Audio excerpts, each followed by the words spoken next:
Yeah, welcome to Coffee and Cannabis. I'm your host, Eliza, and this is... Corey, what up? And we in Vegas, baby. And I have an incredible woman here with us, Miss Christina Thomas. Please. Give it up. So much. But before we get into it, well, first off, I already told you we're in Vegas. So, we had the Dice Mixer Party. We got so much love for M4MM. Thank you for allowing Coffee and Cannabis to be your podcast partner here at this incredible, dope, fire-ass party in Vegas. Am I cap? No, it's dope. It's dope. It's dope. Listen, we got our coffee, of course, and I got to shout out Breeze Pro for, we in an indoor situation, so this is what we got. But we're going to get right into it because today, right now, is all about our vets. Chris is the National Director for the Veterans Outreach for M4MM, and she's got quite a lift ahead of her because, this is a newer arm of the organization. So what I want to start talking, about first is what even made M4MM say, you know what, this is a population that we need to have a dedicated person to really be invested in, fight for, advocate for, make sure that we, because there's also the concept of intersectionality, right? Yes. So we have those of us who are Black folks, brown folks, Hispanic folks, but also veterans. Hello. All right, about that. so let's talk about it. So Leo Bridgewater, shout out to the previous National Veteran Outreach Director. Shout out to Leo, Leo. I love you so much. Yes, Jersey. Yes, Jersey. Leo came to me. That smells divine, Breeze. Yeah, that smells divine. Breeze got it lit. Look, and then there's my marketing director, Breeze, that shows up. I feel like Leo made me aware because at the time when I walked into M4MM, I was a woman of color that was walking into the cannabis industry as a patient turned entrepreneur because I had these products that nobody else could afford. I was doing nano, I needed the bioavailability. So I'm talking to my brother. This is a one-on-one, when it comes to these populations, there's nuances within it.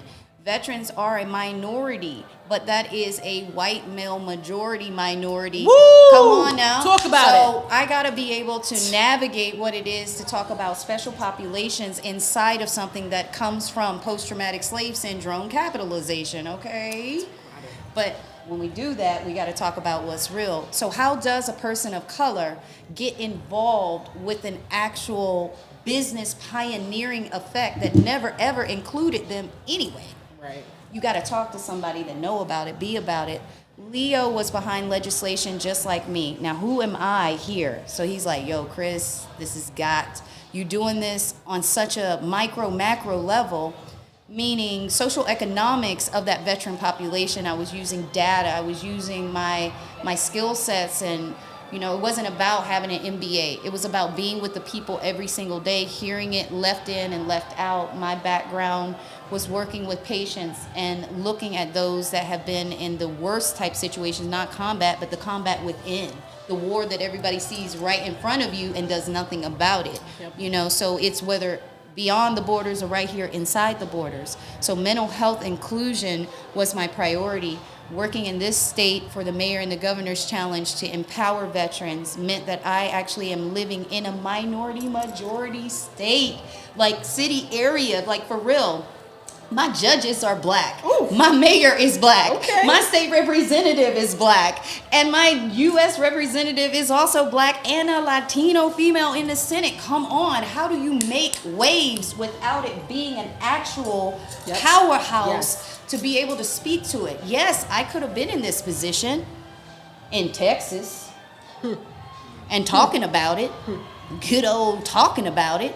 It ain't gonna never be about it. So it takes an actual movement of the people placing the right leaders in position to align to the overall best care practice of those populations. If we're not gonna be real about what's the root of what's going on with us, then I can't help you. There's no solutions. I'm just gonna be band-aiding you like an opioid. Speaking of which, do we need to talk about that since we're here? Well, it is quite a crisis. Yeah. Well, and the other part, I guess, as we speak about the validity is, you yourself are a medically discharged Air Force veteran. Yes, I was medically retired in 2008. I am a kidnap survivor that is, think of it like a POW. So they took me into the VA whole health pilot program, at the time integrative medicine, and I was doing all kinds of world-renowned doctors from everywhere that the VA could pay for to try to rehabilitate me for 15 years straight. So I got to experience all evidence-based therapies to rehabilitate my mind, body, and spirit, but I had 40 surgeries and procedures in the meantime, doing prolonged exposure, things that you're just now seeing. I was doing back in 2011, 2010. I was doing the work before the work was, thinking about it like a Harriet Lack, like you become the actual science project for somebody else not to go through it. Yeah. And I was okay with that. I was okay with having to do it for me. But that's where most veterans have to understand. You have been indoctrinated in a level that you can't truly see. And until you get free from understanding that you've been told that this is what it is and that is not the truth, there's an essence that this plant brings to us, and that's why it's connecting so quickly. It's like, wait a minute, wait a minute. Yep. Does that mean that why do I not feel this? Yep. What? Yeah. That's the true essence of what cannabis can bring and the difference of it. Being medically retired meant I was on 40 milligrams minimum of oxycodone for 10 years, 7 years straight, 10 years by that time. I did my cervical spinal discectomy and fusion with removing my cervical spine disc on cannabis alone. I had a neuroscientist, a neuropsychologist, I had a neurologist, a neurosurgeon that actually was doing things differently. He was from Eastern medicine and believed in what I was talking about. So on day 2, I took myself out the drip, got out of the hospital, and moved on in my life after it being my 40th major surgery.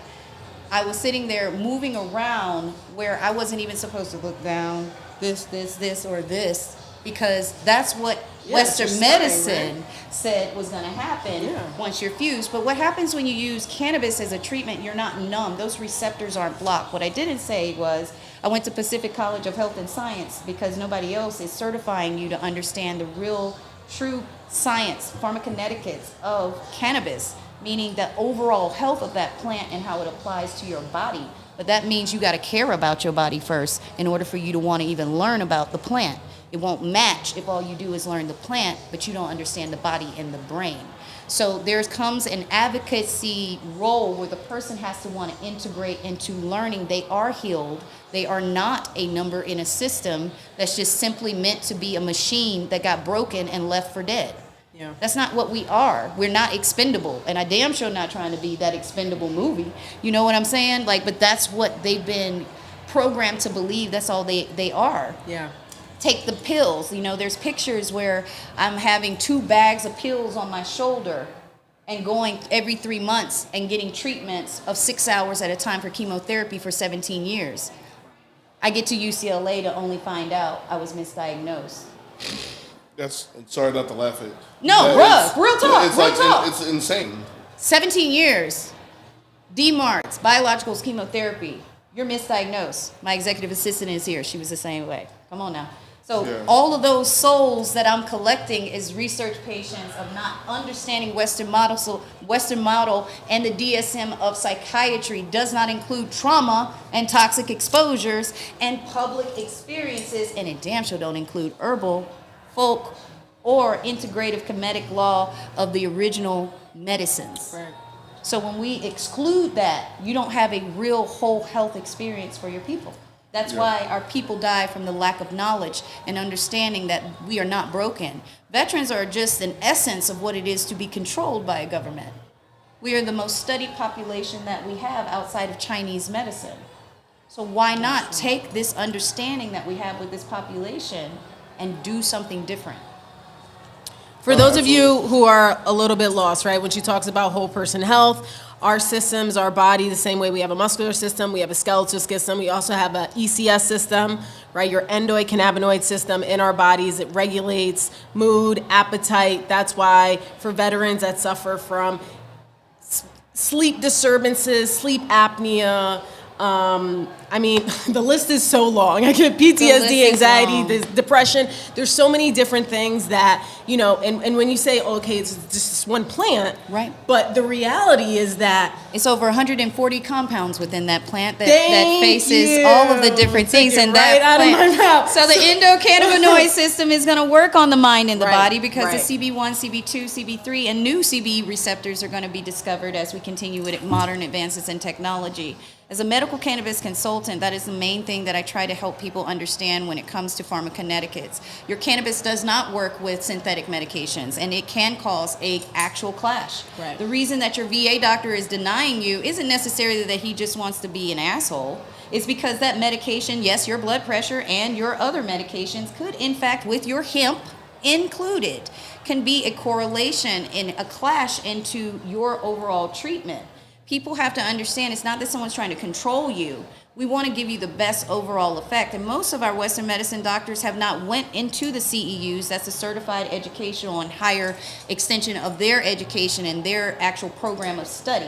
Yeah. CEUs for any type of specialty care, meaning they may be an oncologist. Well, that oncologist didn't get nutrition classes, and he didn't become a nutritionist or an herbalist or naturopathic. He's an oncologist. Right. So veterans think that all doctors may actually be able to know these things. No, just like your psychologists and your psychiatrists, they are not trauma CEU certified. They are just a psychologist. They have to be CEU certified to understand what that trauma inclusive therapy would mean. That's more classes that they don't have. Same thing with cannabis. You have to go back to school. It took me 6 months to a year, whether you're doing a master's in cannabis or whether you're doing just your basics. It's going to be 6 months to a year of straight education and the overall history, just like anything that we study. Right.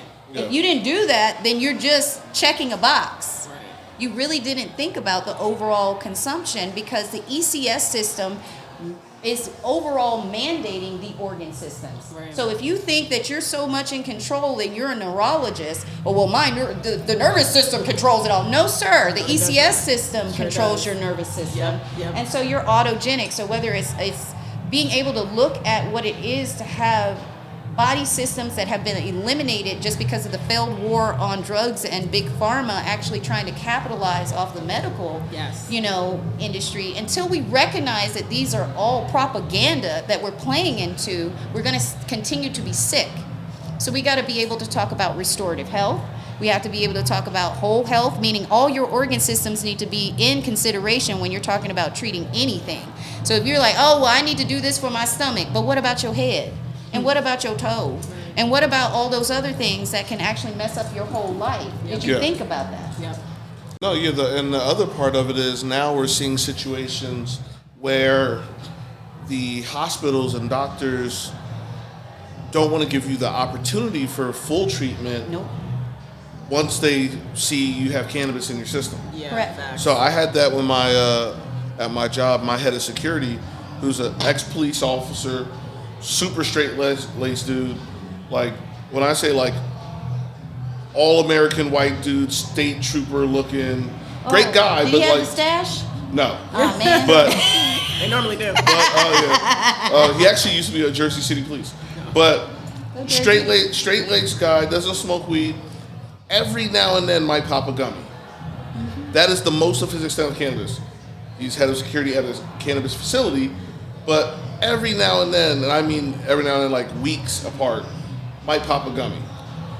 He had a serious stomach situation, and I had to go to the hospital. And once he did the blood work and it showed any traces of THC, it was it's because of the cannabis. Well, so the reason... And they basically didn't treat him for a week. So what happens with that is overall, because they can't tell the difference between... so we have this with alcohol, people with recovery of any kind. So if he had went in and it wasn't cannabis, they're like, do you drink? Yeah. Oh, it's your drinking. Yeah. What is that? That is meaning I have 3 options. That's what's wrong with you, and I'm not going to go any further than my 20-minute of scheduling. Yeah. So I got to chalk it up to here so that I can have my 900 caseload actually covered and I don't get in trouble. So I'm just going to chalk it off to this and this because I can't Google what's really wrong. And not to mention, I didn't go to school what really is going on with you. So I can't answer that question because I'm going to be held liable. So let me just shut the hell up and just tell you that you shouldn't eat that because that's the only thing I can do to keep it safe. And well, the part with that was, you know, I forget what the name of it is. They were trying to say, oh, you probably have this. Oh, so they were looking at it in that way. So what happens only towards cannabis. Only towards cannabis. So what they see is, okay, well, I looked at this didn't work. I looked at this didn't work. And the reason I'm able to do this is because I work with a medical cannabis MD. And so being alongside as the second leg of her, they go in for their regular documentation, and you spend 2 hours with me talking about your consumption. Yeah. If I find out at any given point that your consumption is off balance, then cannabis may not be that. We need to fix that first. And that's for the veteran and the person to understand what's best for you. Right. That may not have been a good thing because the protocol in the hospital is to give him Toradol, is to give him an anti-nausea medication, is to give him a pain medication, and is to give him something if his blood sugar or if his blood pressure, he's kind of managing all those basic things. Which means that it's not any of those things. Blood sugar's right, blood pressure's right, heart's right, EKG's right, da da da da da da. Well, what else could it be? This is the only thing he's managing. So this is what we're gonna say. So we have to look at these doctors and not thinking of it as an ignorance, but thinking of it as an ignorance. Well, it is ignorance. It's their lack of knowledge. It's their lack of knowledge, and they're confined to have to make decisions on something they are not equipped to make decisions Correct. on. And not to mention, they don't know. I'm going to be honest with you. I sit with some of these veterans, and I know for a fact, because of my spiritual gift, I'm a mind, body, spiritual practitioner. That is my work. So when you're talking about your behavioral health, your consumption, and everything else that's going on in your life, and I can tell, because I can tell what behaviors go along with that. If I'm looking and I'm like, okay, so that symptom doesn't go with that strain, what else is going on? Okay, so you didn't tell me that you have 2 things of Jack every night with your cannabis, right? You're not putting the full picture together. Yeah, but that made it a better night. Wiped out all the good stuff the cannabis could have done for you. And he was a sailor. And he probably was a seller. Yeah. You know what I mean? So when we start talking about the true essence of what this plant can do, you got to be honest with yourself first. Absolutely. This plant's not going to have you escape like a synthetic. It's going to take you in. Yeah, you can't run from your many trips to the Class 6 just because you smoke some weed.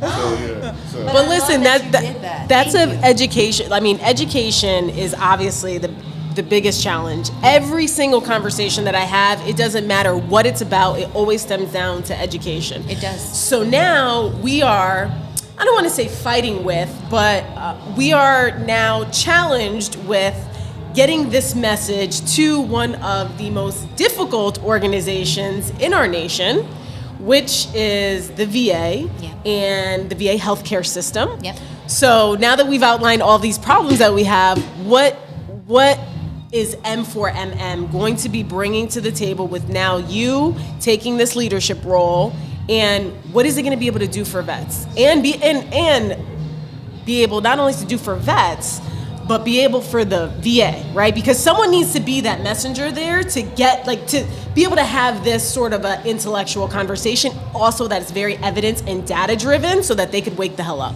So for my regional VA, because it's a hands-off, I can't talk to you until we get clarification, and now we have the clarification to just have the conversation. Okay. But there's nothing that can be done with that. They can't make recommendations when the medical registry in the state is failed. What are they going to recommend? Yeah. And so until we as the people, the VA can't trust, the VA is a matrix. It's its own government, Department of Defense. It's its own government. It's funded beyond anything we could ever touch, right?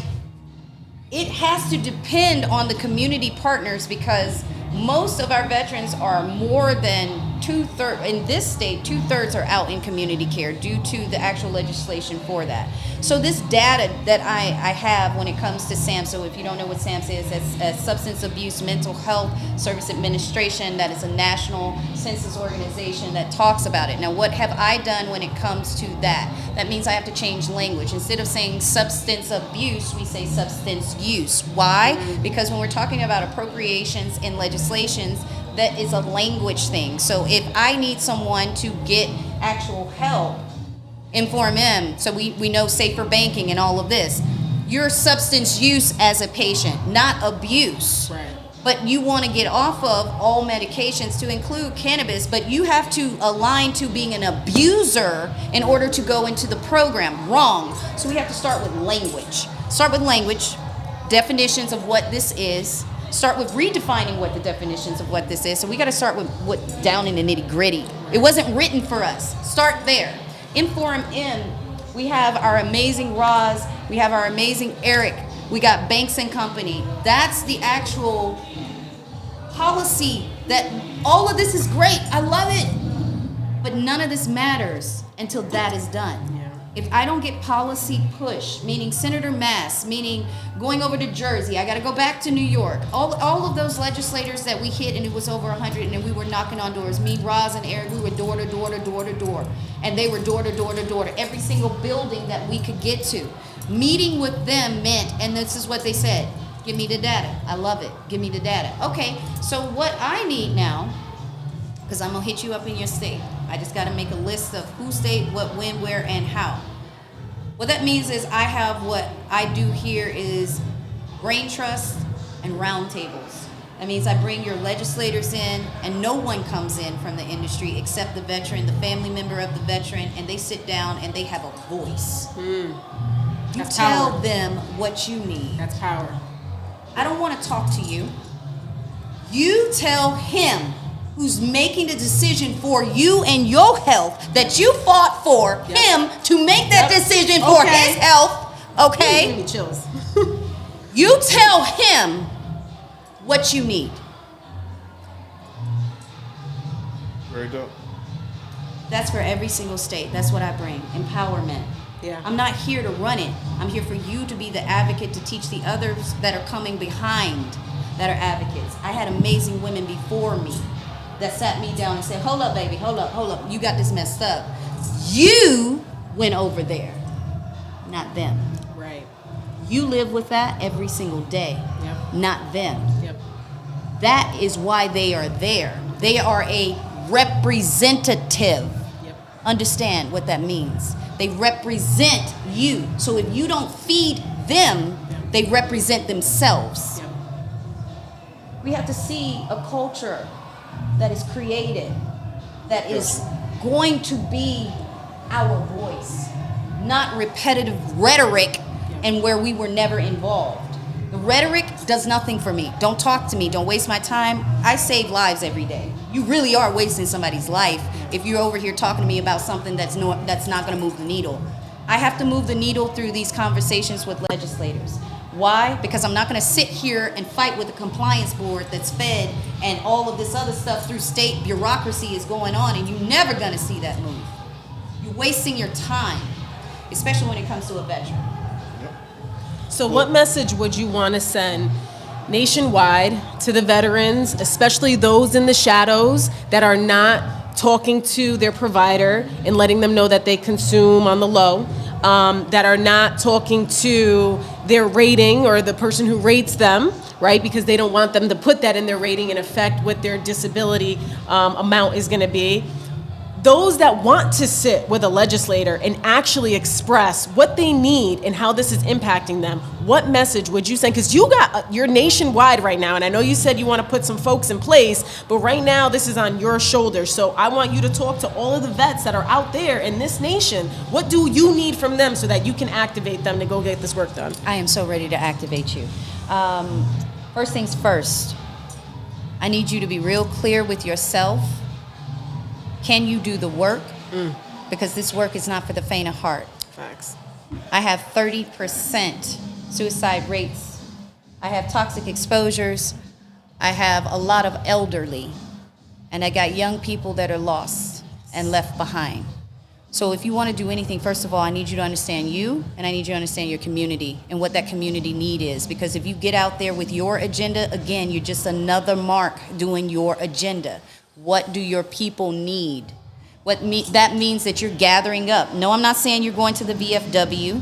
I'm saying what you're doing is creating something new. Why? Because this is new, and I can't repeat old cycles. Yeah. So if, for those in Abrahamic law, it's like old wineskins and new wine. You can't do that. It's not going to work. And so I want to make sure that people understand when you are creating any type of organizational structure that is a chapter, because that's what you would be under, is a chapter. You would be the chapter of Alabama, North Carolina, Virginia, New Jersey, Oklahoma. I need a veteran director for every single state. That means you got to make that worth me coming.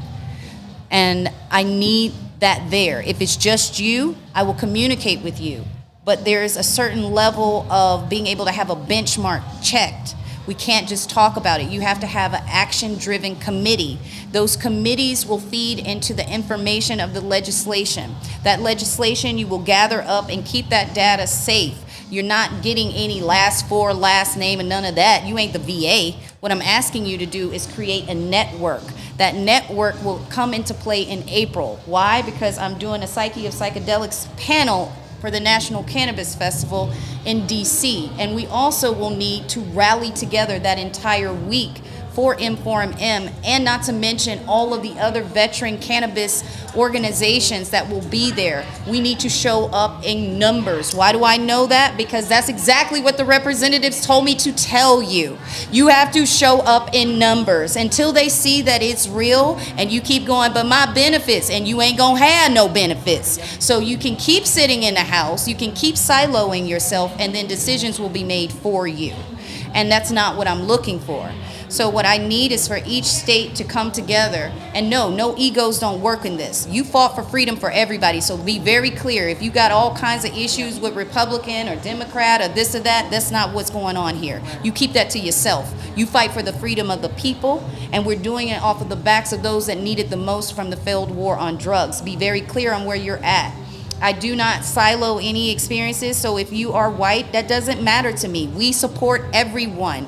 I'm not saying that it's a minority and it's not for white men. Yes, I do want you on my team. Why? Because you're the one that's going to be able to change the colonized mindset. And I'm going to be very clear about that. You're going to have to do your restorations and reparations for me, baby, because that's what I'm looking for, and I'm going to be very clear on that.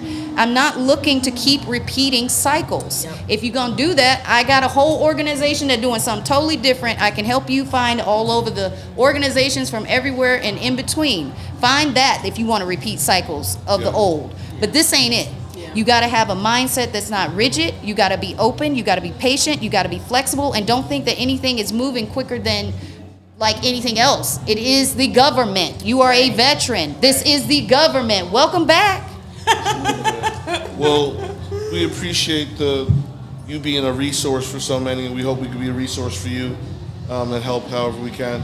And appreciate you coming on the show and give us some of your very valuable time. Thank you so much. And just spending some time with us. We appreciate you. Thank you. Oh, and by the way, my vets, if you have not, I know that the cutoff, but you can still have your toxic exposure appointments. Please go to your VA primary care. Make sure you have your toxic exposure. I don't care if you deployed or not. We have places in the states that actually have other toxic exposures as well. Make sure you get into that primary care provider. If you have not filed your intent to file, you're wrong. Yes. Go file your intent to file, because benefits is there for you. And yes, we will be having them kind of conversations over here when it comes to the veteran portion of M4MM.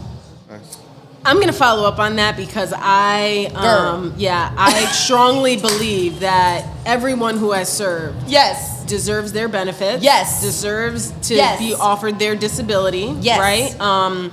I know a lot of folks feel like if they didn't go to a war zone or something, honey. right? But just a quick story.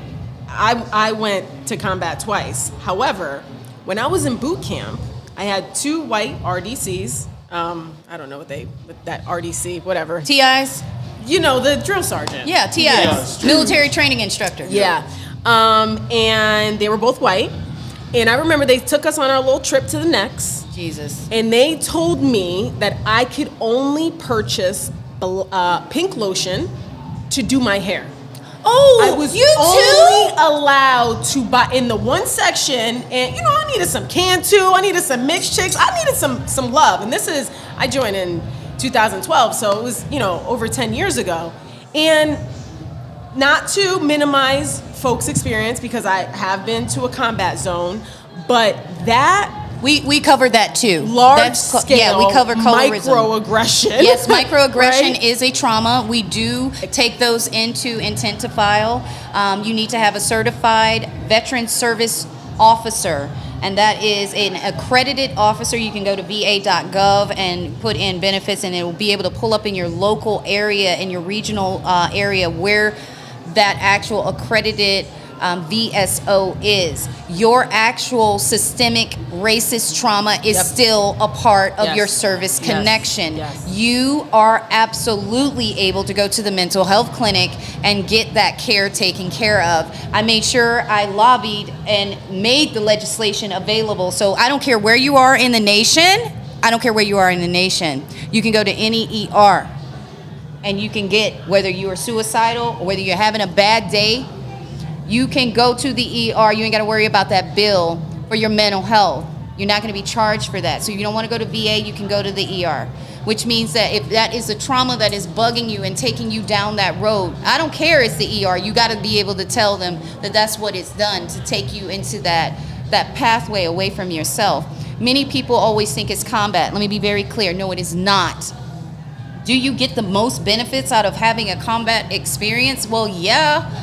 Hello. We do need to, make sure that we understand this is the military, the whole purpose of that. But that's not to say trauma did not happen during peacetime. A lot of the women think that they don't have benefits and that they are not acknowledged. We just left the providers meetings, and my adopted dental, who gives low cost or no cost to actual veterans that can't get dental. Why? Because if you're not over 50%, you don't get dental. Or vision, and people don't know that. I have more veterans without benefits and cannot get benefits because they're other than honorable or all the other things and nuances. So it doesn't matter if you're combat. It doesn't matter if your trauma is because your supervisor was being so horrible to you and breaking you down. That is a part of your service connection. And yes, that's why you're using that cannabis. And yes, when you go to your provider, you can tell them, this is what I've been doing to navigate through this anxiety and depression from that. I haven't been able to come into you to be able to take care of the actual pharmaceuticals with the mail orders, because you can't just go to the doctor and get a mail in, get your prescription. So at that point, these people are at a loss because they can't articulate that the trauma was so real outside of combat. Yeah. Listen, even for me, just being away from my first child so long, as a mom, that was huge for me, and I was in another country, right? Woo! So when you think about it, we like to talk a lot about data on this show and evidence. People couldn't even manage during COVID with each other. No. Being away from folks. No. For a little while in this nation in a very safe space, right? For those who have, had a roof over their home, over their head. They're in a safe space. So I just think it's ironic that we don't compare a lot of these, we always just look at things from a certain lens, but if folks couldn't make it through mentally through COVID, being away from some of their family that just lived maybe down the block, down the block, see. Down the block. How you think I felt shot at? Being away from my kid? I'm not, fuck the shots and all. It's not seeing her. It's missing. I know this has turned very passionate, but listen, I appreciate you and the work that you're doing. Please, what I want to leave you all with is activate. Let your voice be heard. Get ready. Please help this woman in this movement, because it is a lot. We got 50 states. It's a lot to territories. We got Guam. I got Puerto Rico. Yes. I got DR. Because DR, Puerto Rico, Guam, and Hawaii.